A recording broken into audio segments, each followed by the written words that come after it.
السلام عليكم. قضية اليوم هي وحدة من قضايا الدرك الملكي. قضية اليوم دارت الأحداث ديالها بالنواحي ديال مدينة جديدة بالضبط سنة 2002. هاد القضية غادي نبدا التفاصيل ديالها متابعينا الكرام من الأول ديالها.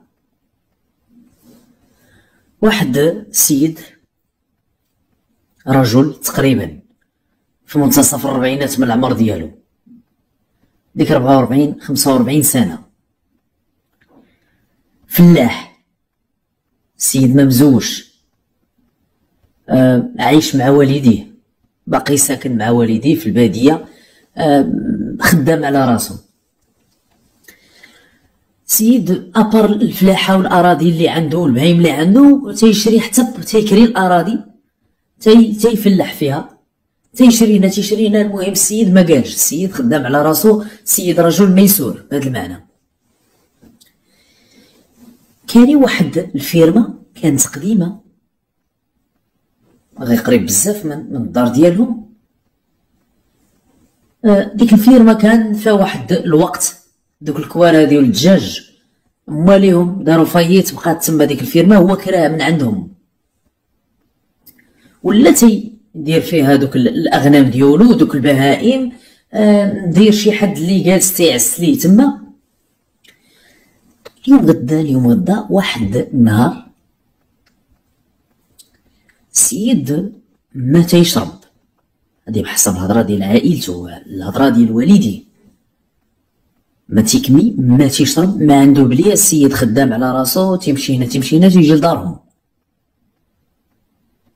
ديك الليله السيد ما باتش في الدار، اعتقدوا عائلته، لانه بحسب الهضره ديالهم قال لك اودي راه شي مرات كيبات في ديك الفيرما اللي كاري، رغم انه كاين العساس. قال لك لانه شي مرات كيبقى تما هو مصاحب مع داك العساس، تيبقى شاد مع الهضره. اليوم غدا تا ولات ديك الصحبه بيناتهم توطدات، ولا تيبات تما. ديك الليله السيد ما باتش. الغد بواه مره تيجي تيضرب دويره تما، تيلاحظ بان حتى شي حد ما كاين في الفيرما. هو عارف ان الفيرما ما يمكنش ما يبقى فيها حتى شي حد، العساس تيكون بالليل وبنهار راه تيكون ولدو. سول هنا ما كاينش شي. الوقت اللي جا العساس في العشيه تيلقى الاب، سولو قال لي فين فلان؟ قال لي ودي فلان راني ما شفتوش. قال لي شفتو البارح لما جيت للعسا. قال لي على فلان ما باتش عندك هنا في الفيرما؟ قال لي لا ما باتش عندي هنايا. اذا السيد ما بات لا في الدار ما بات في الفيرما، لحد الان ما بانش الاثار ديالو، ما كاين في الفيرما، ما بان لهم في الدار، ما بان لهم في الدوار. السيد عنده كيف قلت انا البهيم ديالو تما، وتيسطوكي حتى العلف كيصوت. السيد تي ضارب مع الوقت حتى من العلف كيبيعو. السيد ما بانش. ناضو هما العائله انتبهوا بان هذا اختفاء. بحال هنا سولنا السيد ما كاينش. جاو هاد الناس هادو تيديكلاريو، الناس ديال الدرك، بان السيد رجل راه بعقلو، تقريبا راه في العمر ديالو ديك 45 سنه. بحثوا الناس ديال الدرك في هاد القضيه هادي، جاو تما الفيرما. الاستاذ قال لك اودي ما بانش ليا. السيد موالف تيمشي لشي بلاصه، موالف قال لك لا هادي ماشي من العاده ديالو، ما يمكنش السيد تيخلي البهيم ديالو، رجل شغوف، رجل تيخدم. السيد ما بانش. شنو اللي وقع؟ لان كيف ذكرت انا الاقوال اللي تخدات ديال العائله ديال المختفي كانت اقوال مهمه. السيد ماشي من العاده ديالو انه غادي يسافر بدون سابق انذار. ربما السيد غادي يمشي لشي يقضي شي غرض، او ربما داروه مع المستشفيات، لا ربما السيد لانه هو عنده الطوموبيل ديالو. كاينه الطوموبيل ما تلقات لا في الفيرما لا في الدار. بحث هنا شي واحد قال لي ما ودي الطوموبيل ديالكم راه كاينه ورا البوسطه، كاين واحد المركز ديال البريد. هذاك المركز ديال البريد جا في واحد الفيلاج. قال لي راه بانت لي الطوموبيل تما، يمكن ديالو يمكن ماشي ديالو. قال لي ما رديتش البال، ولكن بانت لي واحد الطوموبيله بحال ديال فلان. مشاو تيقلبوا تما، كيلقاو بان السياره مستوقفه، واخده بوزيسيون كوريكت ديالها، واخده اقصى اليمين، السيارة مغلقة بإحكام، ما كاينش ما يثبت، ربما السيد وقع له شي اعتداء تما ولا هذا، تخبروا الناس ديال الدرك، طرف العائلة قالك أودا حنا لقينا الطوموبيل، ولكن السيد ما بانش. الاختفاء ديال هاد السيد كان اختفاء غامض، ما تعرفش السبب. الاختفاء ديالو غريب، علاش؟ لانه هو اولا، هذه نقطة مهمة، انسان تيخدم، انسان ميمكنش يسمح في بعيمو، انسان ميمكنش يسمح في الشغال ديالو بهاد الطريقة هذه. زيد على ذلك السيارة فين تلقات وما كاينش هو، اذا هاد السيد هذا اكيد صاب بشي مكروه، ولكن فين الله اعلم. المستشفيات قلبنا سولنا غبروا الاثار، ولاو عائلته كسائر العائلات اللي لما تيختفي لها شي فرد من افراد العائله راه تهز تصاور وصور هنا، سير المدينه الفلانيه، سير كذا، سير للجدرمي، سير للبوليس، ولكن بدون جدوى. شنو اللي وقع؟ هذا دوز تقريبا واحد المده ما كمل شي شهر الوقت. كيف قلت هو السيد ما مزوج ما والو، ما عنده لا ولاد، باقي تيعيش مع والديه في الدار ديالهم، عندهم واحد البيت ديالو خاص بيه، تيدخل بالساروت يخرج بالساروت. الوقت السيد هذه قريبه تقريبا شهر الوقت ما بان شيء، ناض بواه هرس داك الباب ديال الخشب ديال غرفه النوم ديالو ودخل. الوقت اللي دخل تيقلب هنا هو عارف انه ولدو رجل ميسور، رجل الدري تيبيع ويشري، خدام على راسو، عنده فلوس، وعارف بان ولدو راه ما تيدي الفلوس لا البوسطه ولا الكذا ولا الكذا، عارف ان الفلوس كاينه غير تما في الدار، وتيشوف ولدو شحال مره تيلقى تيحسب في الفلوس، شحال مره كذا شحال مره كذا. دخل بواه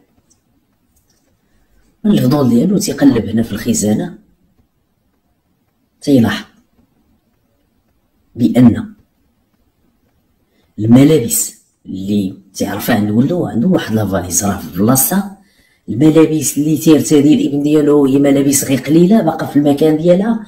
اذا هاد السيد هذا ما مسافرش، تيلاحظ بان الفلوس ما كايناش نهائيا، ولا بدرهم واحد تلقى. هاد الهضره هذه جا السيد تيديكلاري بها، تيقول الناس ديال الدار اودي انا راني من الفضول ديالي راني دخلت للبيت ديال ولدي، و شنو اللي لاحظت راه الفلوس راني ما لقيتهاش، وولدي قالك اودي ما تيحطش الفلوس ديالو، ما عندوش شي حساب بنكي نهائيا. قالكو انا كنت شحال من مره تنهضر معاه تنقول له يا ولدي فلان دير فلوس للبريد، دير فلوس للبنك، هو اليوم غدا با تندير ما ساليتش. قالك الفلوس كاينه غير في الدار، قالك ولكن ما لقيتش ولو درهم واحد، الحوايج والملابس ديالو باقيين في بلاصتهم. اذا كاين شي حاجه ماشي عاديه تما. السيد اختفى بدون سابق انذار، طريقه باش اختفى مرعبه الى حد ما. هل الفلوس مهزوزه من الغرفه ديالو؟ واش هو اللي دا الفلوس؟ اكيد هو اللي دا الفلوس. بناء على شنو؟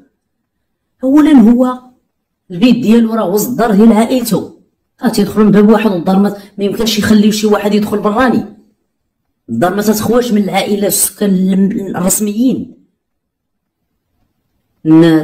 المختفي عنده باه، عنده مو، عنده خواتاتو باقيين تما بلا زواج، عنده خوتو مزوجين، جوج ديال خوتو بعيالاتهم بولادهم.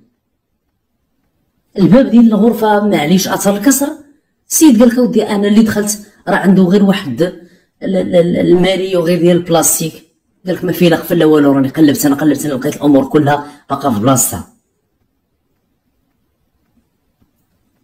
هاد القضيه هذه اللي جا بها السيد الان تيضيفها في الاقوال ديالو ما كانت كتزيد الا طابع الغموض فهاد القضيه ديال اللي اختفى بها المختفي.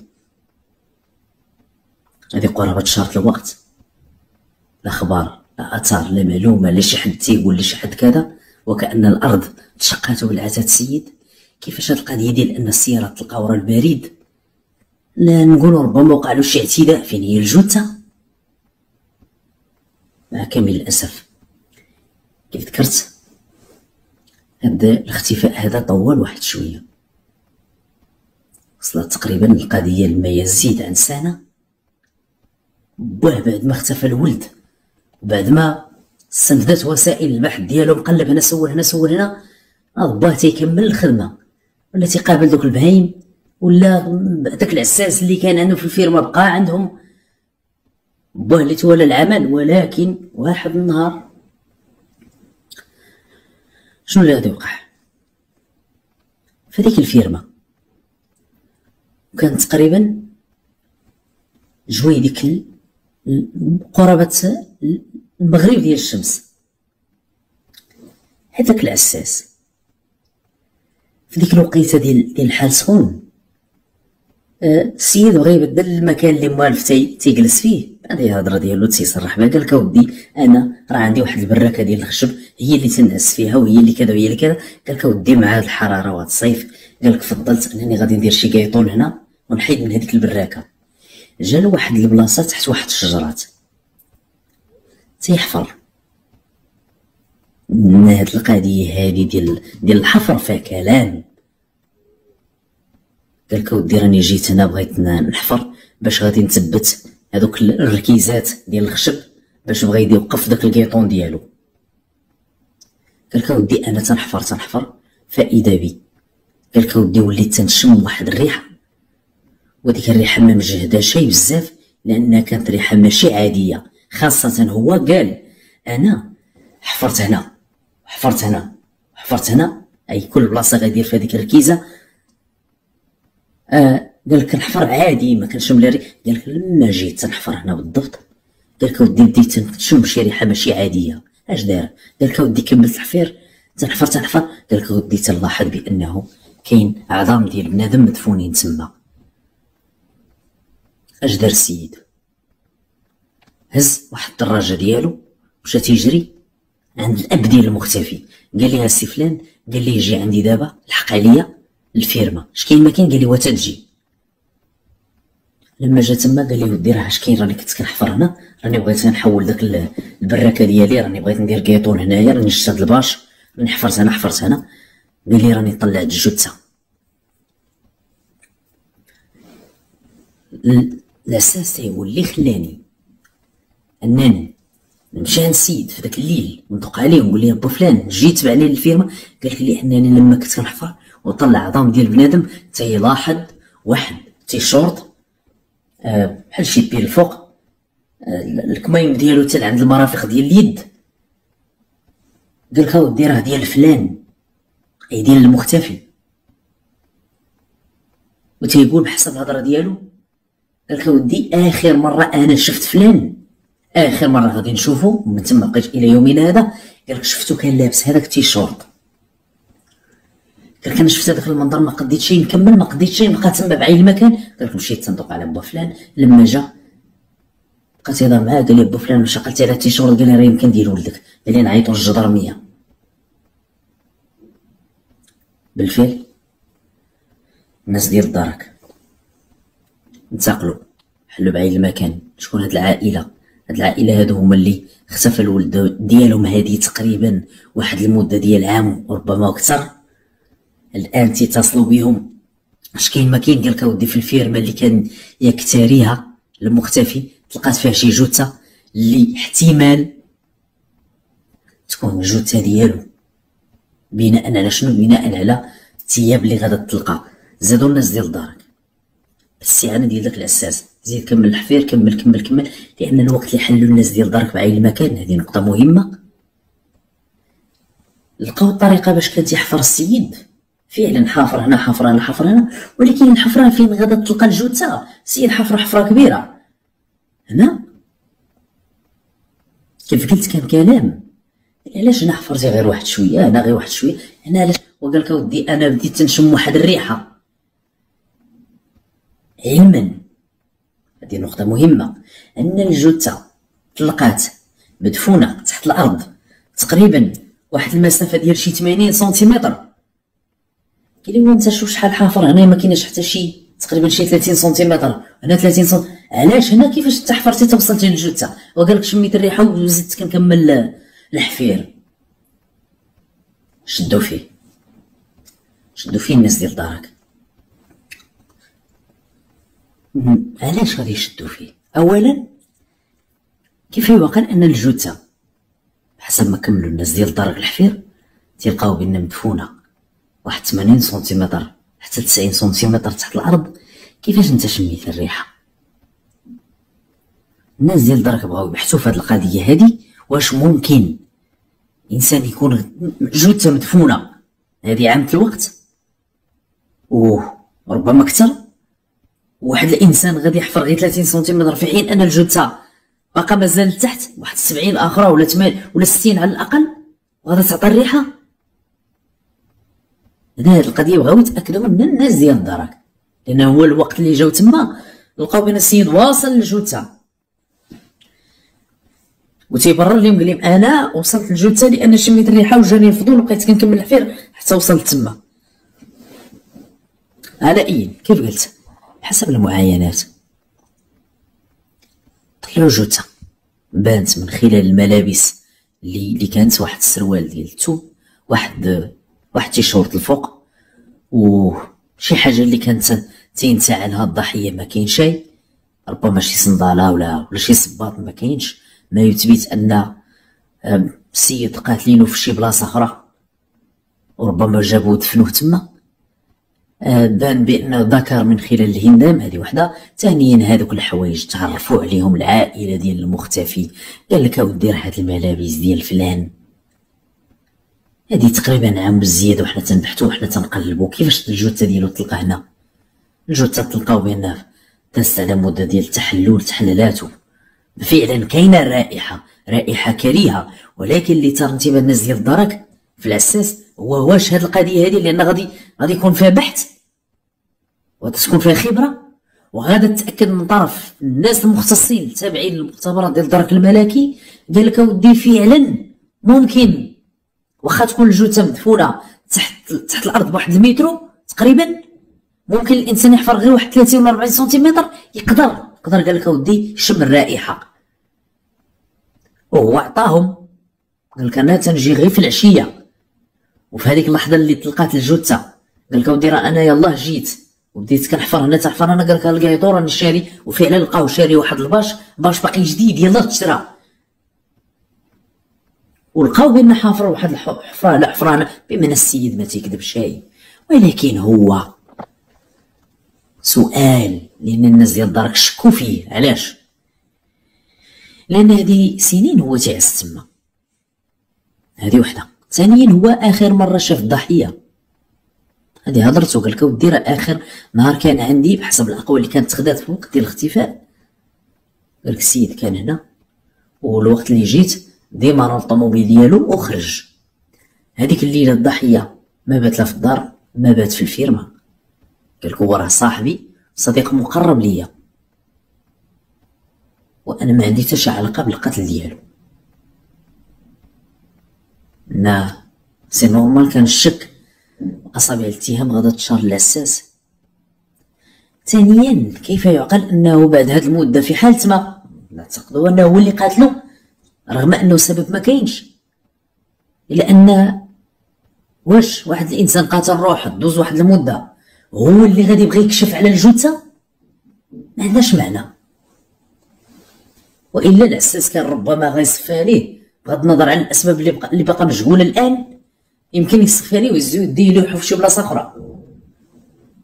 علاش غادي يخليه تما؟ علاش غيدفنو تما في الفيرما تدوز مده عليه يقول لهم اجي راني لقيت جثه؟ لا. ثانيا تيبان بان السيد تيق في راسو رجل تيبان رغم ان الانسان ما خصكش تحكم عليه من هضرته ولا من ديك الرزانه ديالو، خاصه في هاد الامور هذه ان البحث هو اللي تينفع ما طريقه الهضره او كذا. الى ان السيد رزين رجل بعقلو كيف كنقولوا شارب. السيد ماشي نقولوا باقي صغير دا وجا في ليام، السيد راه تقريبا في الخمسينات من العمر ديالو. هنا تهزات الجثه مشات لامور، تخداو من بعد عينات اللي مشات للمختبر من اجل المقارنه ديال اكدوا لهم بان فعلا هذا السيد هذا من خلال العينات البيولوجيه ومن خلال الهندام اللي تعرفوا عليه الكرك ديال فلان، اذا هذا ولدهم هو المختفي. الان تلقى مقتول سبب الوفاه ديالو قال لك اودي مضروب للراس ديالو واحد العدد ديال الضربات بشي اداه اللي هي راده. الضرب ما كانش تيخترق الجمجمه ديال ولكن قال لك اودي سبب الوفاه احتمال انه، لان في ذاك الوقت ديال 2002 مازال المختبرات في طور التطور، مازال يلا قالوا بسم الله، مازال ان اول مختبر تنشا هذه تنذكر بها الشرطه العلميه كان بمدينه الدار البيضاء في 95 في الاخر ديالها في دوجنبير. من تما بداو المختبرات هنا وهنا. قال لك ودي يمكن الجمجمه تتبان بان ما كاينش ما فيهاش نقولوا شي ضرب اللي كان تيخترق هذا، الى انه قال لك ودي مضروب هنا كاين تشققات، كاين كسور في الجمجمه. ما يثبت بان الضرب ما كانش شي شاقوق، كان شي عصا خشبيه، شي زرواطه كيف تيقولوا. ولكن هاد السيد فين تقتل؟ كيفاش هاد السيد هذا جابوه دفنوه تما؟ اذا اللي قاتلو ولاو تاني الناس ديال دارك بناء على التحليل هذا تيرجعوا تاني تيشكوا في العساس، انت اللي تتعس تما، انت اللي كذا، انت اللي كذا. هو تيقول ودي انا اش من مصلحه عندي نقتل هذاك السيد، علما ان ما كاينش شي حاجه ديال البهيم اللي تسرقات. لان الاب ديال الضحيه تيقول ودي داك السيد حنا تنعرفوه وراه تقريبا من العائله، وراه من اختفى الولد ما كاينش شي حاجه ديال البهيم اللي تسرقات. قال لك انا ولدي وانا عارف شحال عنده ديال البهيم وانا عارف شحال عنده ديال كذا. ولكن هاد القضيه ديال ان السيد غادي يختفي والفلوس معزوزه من الدار، الفلوس كلها، كاين شي حاجه ماشي عاديه تما. والا كيفاش تدفن الدري السيد؟ كيفاش تدفن؟ انا الاساس كنت يتعس بالليل، غريب، كاين شي حاجه ماشي نورمال هنا.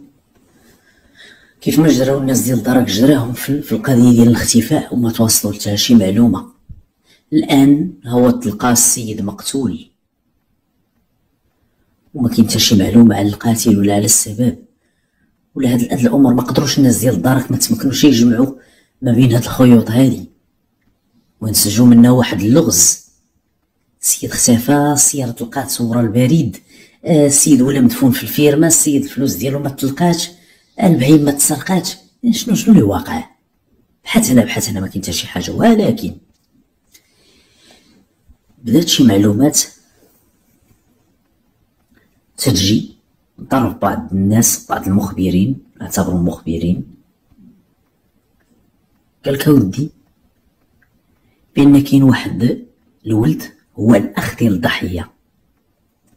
داك الولد باقي صغير، تقريبا تكون في العمر ديالو شي 32 33 حتى 34 سنه.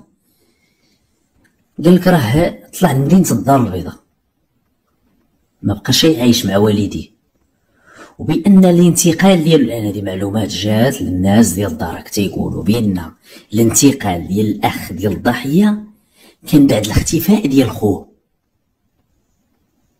قال لك تقريبا بعد الاختفاء ديال خوه يمكن بشي شهرين حتى 3 شهور الوقت. قال لك راه طلع للدار البيضاء وهو الخدمه ديالو كانت هو تيخدم مع بوه وتيتسخر هنا فلاح، عندهم البهيم ديالو ما تيتسخر هنا، يقابل هنا، يدير هنا، يرعى هنا. قال لك اودي راه مشى لمدينه الدار البيضاء والسيد بان الحال ديالو، الحاله الماديه تحسنات، السيد ولا تلبس مزيان. قال لك السيد عنده واحد السياره، رغم انه الهضره اللي جابوا المخبرين تيقول للناس ديال الدوار لما تيجي، قال لك تيجي مره كيجيب واحد السياره، قال لك السياره ممتازه. قال لهم انا راني خدمت شيفور عند شي ناس في مدينه الدار البيضاء وراه عاطيني السكنه وراه تيخليو لي الطوموبيل مره. قال لك الدري تيجي شي مرات كيجلس حتى الاسبوع في الوقت. من هاد الهضره هادي تيقولها حتى الوالدين.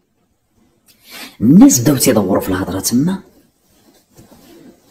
علاش بداو تيدوروا في الهضره؟ هذه مده قديمه. لاحظوا بان كيف يعقل هذا الولد هذا حتى اختفى خوه، هذا هو طلع لكازا، كيفاش هو غادي يخدم الشيفور؟ كيفاش هاد الناس هادو اللي غيخدموا شيفور تيخليو ليه الطوموبيل يجي يجلس به على سيمانه، بعض المرات 10 ايام؟ السيد ولا تيلبس مزيان، السيد عنده الفلوس، السيد هنا، السيد هنا، السيد هنا. الناس فات تتهضر، خاصة أن الأب ديال الضحية كان تيقول بعض الجيران لما تيسولوه ما راه كاين شي حاجه على فلان، قال لي ما ودي ما كاين حتى شي حاجه، وراه مازال الناس ديال دارك راني مره تنمشي نضرب عندهم شي دويره، وراه لقيت واحد القضيه بان حتى الفلوس راني ما لقيتهاش. هاد القضيه ديال الفلوس استثمروها هاد المخبرين وقالوا باللي فلان هو اللي واخد الفلوس ديال خوه، وبانه ماشي شيفور، لا يعقل انه يكون شيفور. ما يمكنش السيد تحسنت الحاله الماديه ديالو بزاف في ظرف عام الوقت، ما كاملش عام الوقت، لان عام باش اختفى الضحيه عاد طلقات الجثه. ولكن بعد الاختفاء ديال الضحيه ب3 شهور عاد هذا الولد هذا قال لهم انا راني وليت خدام في كازا كنصوب عند شي ناس. الناس ديال دارك ما عليهم الا انهم يتفاعلوا مع هذه المعلومه هذه. معلومه جد مهمه. اولا في التحليل مشاو الناس ديال دارك لابعد نقطه، لابعد فرضيه. ضحيه تلقى مقتول مدفون في الفيرما، الاختفاء ديالو ما نتكلموش عليه بديك الطريقه الغريبه. السيد ما يمكنش يختفي، والسيد عنده رزقو، عنده الامور ديالو خصو يقابلها. السيد ما عندوش حساب بنكي، الفلوس كدار غير في الدار. السيد ما تلقى لا هو، لان الاب قالك اودي نهار بعد اختفى ولدو جاب بواحد المده ديال شهر بعد تيقول جدرني ودي راني دخلت هرست الباب ديال هذا ودخلت وما لقيت لا فلوس لا والو. اذا هذا شي حد اللي داخلها من الدار من عائلته هز ليه الفلوس.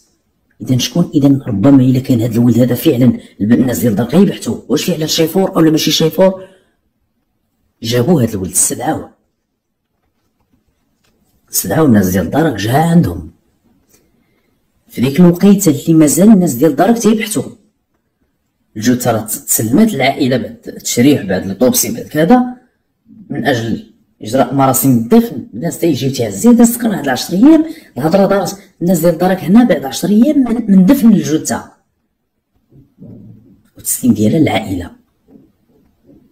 الدري باقي غير تما، والطوموبيل باقا اللي تيسوقها نفس، لان الناس قالك ودي نفس الطوموبيل تيجيب، قالك راه كاين الان والطوموبيل باقي عنده. من نهار تسمعوا الهضره بان خوه تلقى مقتول ما تلقى مقتول، قالك جاب الطوموبيل راه باقي عنده الان. مشاو الناس ديال دارك استدعاو، عفوا هو اللي جا عندهم لابريكاد، قال لها فلان وقتاش غادرتي هنا الدوار؟ قال لك هذه تقريبا شي عام بالضبط. قال لك يمكن قريبه عام الوقت، واخا وفي الوجهه قال لك في نواحي ديال مدينه الدار البيضاء. شنو العمل ديالك؟ قال لك تنصوب عند واحد العائله. هاد الناس اللي تنصوب عندهم شنو الخدمه ديالهم؟ قال لك تجار، شتي بيعو يشريو. قال لك ما عرفتش انت شنو الدور ديالك؟ قال لك شيفور تنوصل ولادهم للمدرسه تنسخر انا. قال لك يدير خدمه شحال ندير لك في الصالير؟ وقال لك اودي راه ديري ليا شي 2100 درهم. هذه الهضره اللي صرح بها الجدرميه وما تيبحثوا معاه. 2100 درهم في ذاك الوقت 2002. قال لي واخا عطينا الوراق هاد السياره ديالهم. قال لك ديالهم، عطينا الوراق ديالها. وهنا كانت واحد المفاجاه. تيلاحظوا الناس ديال دارك بان هذيك السياره هي سياره تكاد نوصفوها بانها سياره فارهه باهظه الثمن الى حد ما بالمقارنه مع الصالير ديالو. هو بعدا تيقول 42,000 ريال. هذيك السياره الوثائق اللي قدم هو قال لي مودي نخرج نجيب لكم الوثائق، خرج معاه شي دراكي تيقلب هنا قال لي يمكن راني خليتهم في الدار. قال لي لا ها هما راه بانوا لي شي اوراق هنا. قال لي شوف هادو شوفهم. قال لي هما هادو. وقال لي يا صاحبي الدراكي تيقول لما خرج معاه هذا المعني بالامر شاف الوثائق ديال السياره وتجاهلهم. الدراكي قال لي شوف هادو راه هما الوراق. يمكن قلب بدا يجبد فيهم والدراكي تيشوف معاه. قال لي راه هما هادو الوراق. قال لي ربما انا ما ركزتش ما ديتو. تيلاحظوا بان السياره في الاسم ديالو، كارت كريس في اسمه، لاسيرونس بالاسم ديالو. اذا هنا ولات هضره اخرى، ولات كلام اخر، لان هذه ما كايناش حتى دقائق معدودة كان تيقول لهم ودي السيارة ديال الناس اللي أنا خدام شايفون عندهم، وهاد الناس هادو راه تجار، وأنا لما زيروا الناس ديال دارك كيفاش تيتاجروا هاد الناس اللي انت معاهم عام الوقت وما عرفتش التجارة ديالهم. قال لك اسيدي ما عرفت التجارة ديالهم، هادي أمور شخصية ديالهم وهادي أمور كذا. واخا سيدي، قال لي الطوموبيل بعدا اشتري في الاسم ديالك. المعني بالأمر التزم الصمت، لا رد لا جواب لا حركة، ملامح الارتباك بادية على الوجه ديالو، على الملامح الوجه ديالو. قال لي عرفتي اش غدير؟ والديار ديال الله. اولا الوقت اللي اختفى الاخ ديالك فين كنتي انت؟ قال لك انا كنت هنا في الدار. وشحال تقريبا بعد ما اختفى خوك باش انتقلتي من الدوار لمدينه الدار البيضاء؟ قال لك ما عقلتش بالضبط. واخا وقتاش هاد الناس خدمتي عندهم؟ قال لك في الشهر الفلاني. سافدير بعد تقريبا بحسب الهضره ديالو هي راه 4 شهور باش اختفى خوك باش انت طلعتي للدار البيضاء. اذا نوض سيدي نمشيو عند هاد الناس اللي تخدم عندهم. خرجوا السيد قال لي من ديكم عندهم. قال لي ولكن واش هاد الناس هادو كاتبين لك الطوموبيل بالاسم ديالك؟ الجدرمي غير كيجبدوا معاه هاد الهضره السيد تيدوخ تيتلف. غادي مخرجينو، قال لي دينا عدد الناس اللي خدام عندهم، قال نديكم. نوض سيدي غادي مخرجينو، داروا ليه ليمينوط، خرجوه من لابريات باش يطلعوه السياره ديال الخدمه باش غيشدوا الطريق لكازا. قال لي مودي انا بلا ما نمشيو للدار البيضاء نزلوني. قال لي نمشيو لكازا تورينا هاد الناس تخدم عندهم هاد التجار هادو. قال لي ما سيدي غنزلوني، انا راه عندي شي هضره غادي نقولها لكم، ما كاين لاش نمشيو للدار البيضاء. عاودوا هبطوا الناس ديال الدار كندخلوه فواحد الغرفه فواحد المكتب، حيدوا لي مينوط. اش كاين؟ قال لك اودي انا راه ما كاين لا عائله تنخدم عندها لا والو. واش كاين؟ قال لك اودي انا راه ساكن تما، شاري واحد الكارسونيير غير صغيره، واحد نصف الشقه، وهاد القضيه غادي يرافقوه الناس. مشاو الناس ديال دارك، هادي معلومات غادي نذكرها من بعد. قال لك انا ساكن تما. ايوا قال لك اودي راه ساكنه معايا واحد السيده خليله ديالي. هاد السيده هادي اللي خليله ديالو معتبره كزوجه وساكنه معاه، كيف قلت انا الدري في العمر ديالو ديك 34 عام، السيده تقريبا في العمر ديالها شي 41 سنه، سيده مطلقه عندها ابنائها وتخدم في العراس. راكم تتعرفون دوك النساء اللي تيخدموا عونيات او لعابات ولا كل شنو تيسميهم. قالك ودي انا هذيك السيده كنت كنعرفها في الحياه ديال خويا. هذيك السيده غير من النواحي ديالهم، غير من النواحي ديال جديده، تعرف عليها في شي مكان، بقى تيتلاقى بهنا هي قالت لي ودي انا مطلقه، انا عندي وليداتي، عرض على الزواج، قالت لي لا ما نقدرش نتزوج بك وانا عندي مسؤوليه وعندي امي وبا مريض وعندي وليداتي. قالت لي راه عندي 3 ديال البنات اللي عندي طلقه بهم، قالت لي راه خصني نخدم عليهم. هو تيشوف بان الحال ديالو ما عنده شيء، ولكن بغاها، عرف ان السيده ما غتزوجش به مادام هو في ذاك الحال، لان ماشي كان من الشروط ان تزوج به، كان من الشروط ديالها انه يكون رجل ميسور اللي غادي يصرف عليها وعلى عائلتها. هو تيشوف انه ما يقدرش. قال لك ودي اليوم غدا.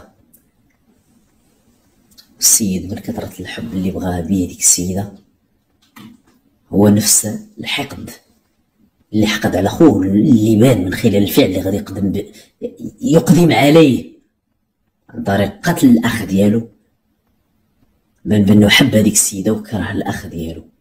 قال كنعرف خويا عنده الفلوس، قال كل الفلوس غير في الدار. شو وقع في ديك الليله؟ بعد تفكير عميق، تفكير ماشي وليد اللحظه، تفكير طويل، قال لك راه اسابيع هو تيفكر، وديك السيده صافي بغاها غيتزوج بها غيتزوج بها. قال لك ودي ديك الليله مشيت عنده الفيرما، قال لك من حسن الحظ ديالي، قال لك تلاقيت معاه خارج الفيرما، انا غادي داخل وهو جاي خارج. قال لي فين؟ قال لي راك تجي عندك اخويا راني بغيتك. اش بغيتيني؟ قال لي راه بغيتك فواحد الغرض. قال لي طلع. قال لك ركبت حداه. الوقت اللي ركبت حداه زادوا شي مسافه، قال لي خويا بغيت نهضر معاك. فاش تهضر معايا؟ ما فاش تهضر معايا. قال لي ننزلوا. هذا الحوار اللي تيذكر هو الناس ديال دارك. قال لي قلت ليه ننزلوا، قال لي لا هضر معايا انا في الطوموبيل. قال لي ما معنا حتى شي حد. قال لي لا نهضر ننزل. قال لك ما بغاش خويا ينزل. قال لي هضر، لا باغي تهضر ولا نزل عليا في حالك. قال لك فواحد اللحظه جبت الجنوي. اللحظه اللي جبت الجنوي جبدها من السروال، تماطى بيدو اليمنى. قال لك مشى فين مشى للضربه اللي غادي يسددها مباشره للبطن ديال الاخ ديالو. الاخر مني شاف الضربه جاتو في الموس، قال لك اللحظه اللي غادي نعاود نضربو الضربه الثانيه هو شد في البطن ديالو، قال لك جاتو الضربه في يدو في الصباع ديالو. قال لك خويا فتح الباب ونزل. نزلني نزل. قال لك هبطت عنده، بقى تيقلب فيه بالجنوي من هنا بالجنوي من هنا. الاخر طاح. قال لك مشيت لامال ديال السياره، جبت الزرواطه اللي عارفه هو ديما تتكون عند خوه، بقى تيسدد لخوه الضرب عن طريق الراس ديالو. اذا خوه ما ماتش عن طريق طعنات بالسكين، مات بسبب الضرب ديال الراس. هادشي جا في التقرير ديال المختبر. اش درتي ديك الساعه؟ قال لك اودي راني هزيت الجثه في لامال ديال الطوموبيل. هادي هضره ديالو. كيفاش درتي؟ قال لك خويا تتكون عنده ديما واحد الحصيره تيهزها معاه، ديما ديك الحصيره حاطه تما. قال لك خويا في المكان تيجلس في المكان كذا. قال لك فرشتها في لامال وزيت الجثه، لان لامال طلقات ما كاينش شي قطره ديال الدم، ما طلقاتش في الطوموبيل نهائيا. واش درتي؟ قال لك اودي انا عرفت بان العساس كاين في ديك الليله، بقى تيتسنى العساس تخرج الصباح، انه هو عارف العساس قديم عندهم تما. العساس كتوصل له الوقيته ديال الصباح واخا ما يجي حتى شي واحد تيزيد. قال لك الوقت اللي زاد هو نقصت انا الحيط تقريبا ديك 6:30 الصباح. نقصت انا الحيط، حل الباب حيت الزكروم دخل الطوموبيل، جا تيحفر تما عند شجره فين طلقات الجثه، تفل الاخ ديالو. زيتي ديك الحصيره ديتيها معاك، قام بالحرق ديالها ودل الناس ديال دارك من وديها. فين حرقت انايا؟ فين حرقت الحصيره، وها فين مشيت حطيت الطوموبيل ورا البريد ورا البوسطه. خدا المفاتيح ديال الاخ ديالو ديال غرفه النوم ديالو. عائلته لما كانوا مشطونين مع الاختفاء، شوف هنا جا هو للدار، فتح الباب دخل هز الفلوس وفين داهم. قال لك اودي ما خليتهمش حتى في غرفه النوم ديالي، داهم لواحد المكان غير قريب تما في المحيط ديال دارهم فين عايشين، ودفنهم. الناس ديال دارك فين دفنتي الفلوس؟ فين كذا فين كذا. قال لك اودي من بعد 4 شهور الوقت، وكان تا هو واحد من الناس اللي تيقلبوا على الاخ ديالو. قال لك اودي من بعد راني هضرت مع با، قلت لي راه جاتني شي خدمه راني غادي نمشي لكازا. قال لي سير الله يسخر. دري انتقل تما. السيد عنده الفلوس، خدا شي كارسونيير. قال لك خديتها تقريبا ب 22 مليون. زيد الطوموبيل شحال خديتها؟ قال لك اودي الطوموبيل خديتها ب 12 مليون. السيد باقا عنده الفلوس كيصرف في الفلوس، ما السيد ما خدام ما ردام. وديك السيده جابوها عايشه معاه. قالت لك السيدي انا تعرفت عليه هنا، تعرفت عليه. قال لما باقا تخدمي ما والو غتمشي معايا. قالت لك اودي انا قلت لعائلتي من انا غادا نمشي نخدم في الدار البيضاء، انا ديك الخدمه ديال العراس ما بقيتش قاده عليها انا كذا. قالت لك راه هو اللي تيصرف عليا وعلى ولادي وعلى عائلتي. السيد لقاو عنده شي حاجه ديال الفلوس، فلوس كثيره اللي باقا عنده. قال لك اودي انا لما جيت نحسب داكشي اللي هديت لخويا، قال لك تقريبا راه شي كدا 80 مليون بحسب المبلغ اللي صرح به. قال لك 87 مليون. انا خديت هنا خديت هنا خديت هنا خديت هنا. قال لك اودي باقا عندي تقريبا شي كدا 30 مليون في ظرف عام، حيد من 22 حيد من 12 ديال هي 34 مليون. ما تبقى في هادشي هذا يمكن شي كدا 30 مليون. السيد خسر شي 20 مليون في ظرف عام. عليه هو على السيده اللي ساكنه معاه. السيده اللي ساكنه معاه قالت لك اودي انا كنت كنسولو منين الفلوس. قال انا عندي رزقي وانا كنت كنقولها لك، وهو فعلا كان تيقول انا راه فلاح، انا راه عندي رزقي. هي تقول لي وما بان ليا شيء، هو نهار السيد بيا لا الفلوس قالت اذا هو فعلا عنده رزقه، نتزوجوا ما نتزوجوا، اليوم غدا اليوم غدا اليوم غدا. قالت لك اودي فعلا بحسب هضرتهم يلاه ناويين. دوزت معاه تقريبا شي 9 شهور هي ساكنه معاه، 9 شهور ساكنه معاه، كانوا تيخلصها. قالت لك يلاه ناويين باش غادي نجريو هنا نجريو هنا باش غادي نتكاتبوا نديروا العقد ديالنا. هو السيد حصل بانه قاتل روح، وماشي اي روح، هو خوه من دمه ولحمه. في البحث مع هذا المعني بالامر تيقول بان مساله القتل ديال الاخ ديالو ما كانتش والده اللحظه، بل هي عصاره ديال واحد التفكير، واحد المده اللي طويل اللي دامت اسابيع هو تيفكر. الفكره كانت ما بين المد والجزر، ما بين التردد، ما بين الرغبه في تحقيق الامور اللي هو تيرغب فيها، واللي غالبا ما كانت عاطفيه تتربطو بديك السيده. ديك السيده بان بان ما عندها حتى شي علاقه في هادشي هذا كله نهائيا، عندها حتى شي علاقه بالقتل لا من قريب ولا من بعيد، وما كانش على علم. هذه وحده. ثانيا من التجليات اللي كتثبت بان السيد خدا وقته في التفكير في طريقه القتل ديال الاخ ديالو، انه قال ودي حاول السؤال ديالو علاش الاخ ديالك مني قتلتيه ما خليتيش طايح في المكان اللي تقتل فيه وجدتيه دفنتي.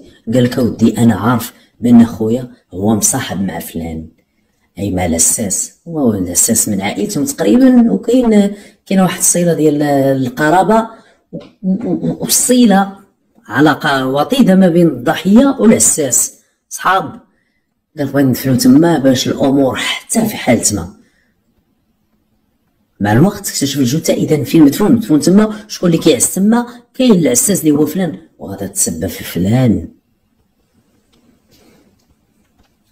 كانت هذه الاخوه اللي صدم من المحضر الرسمي ديالو، لانه هو كان تيقول انا ما بغيتش نقتل خويا ونخلي الجثه ديالو تبان.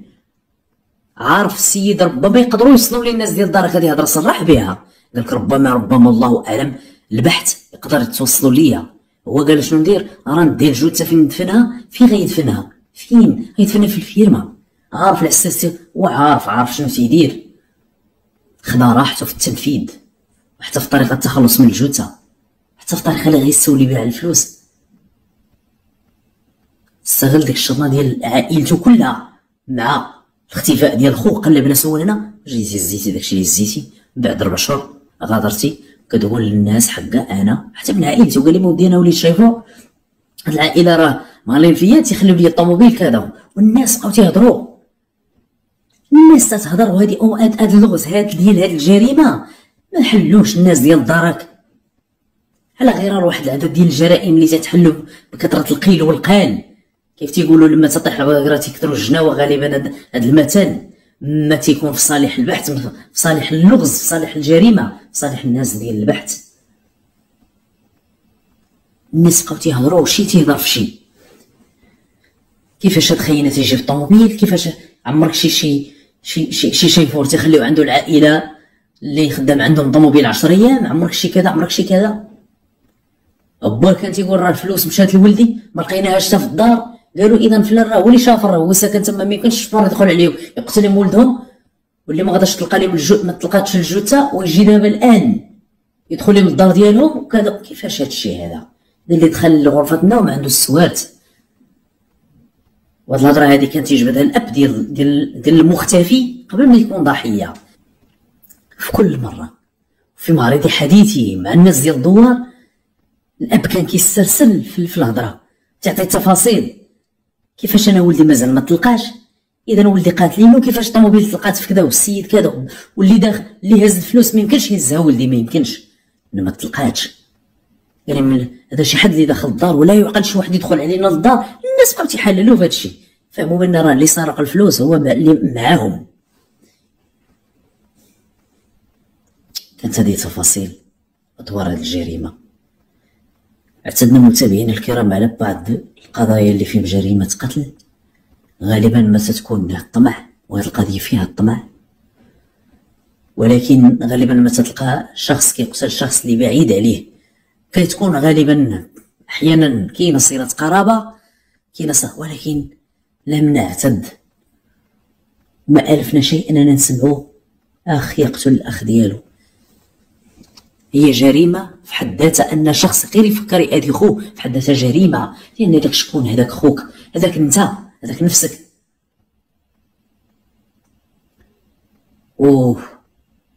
الخوت راهم بالنسبة لي أنا هما شخص واحد. الخوت مهما كانوا حتى 10 ديال الخوت هما شخص واحد. الأخوة الحقيقية، الأخوة كنقولوا حنا الصافية الخام ديال الأخوة، وأن تعيشوا سر واحد، كتكونش العداوة ما بين الخوت. هاد الخوت هادو ما كانش بيناتهم عداوة أبدا. الأخ الصغير يقدم على أخ الأكبر منه سنا، شنو السبب؟